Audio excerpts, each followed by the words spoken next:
Rayagada block कुली ग्राम आवासिक विद्यालय चतुर्थ श्रेणी छात्री मेलारिया आक्रांत होई कोरापुट मेडिकल चिकित्सित होता बेले रविवार तांकर मृत्यु घटी।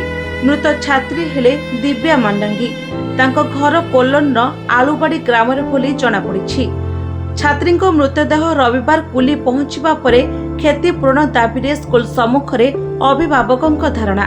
अभिभावक माने विद्यालय आगे मृतदेह रखी क्षतिपूरण दाबी करी खबर लेखाहेबा पर्यंत धारणा बसिथिबा जनापड़ी।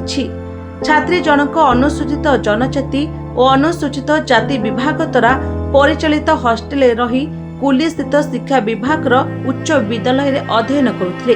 किछि दिन तले तांकु ज्वर हेबारु 3 दिन धरी एनएम को द्वारा प्राथमिक चिकित्सा करा जायथिला।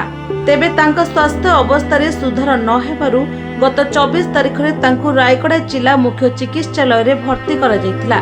सेठरे तांका अवस्था गुरुतर हेबारु तांको कोरापुट स्थित शहीद लक्ष्मण नायक मेडिकल को स्थानांतर करा जायथिला।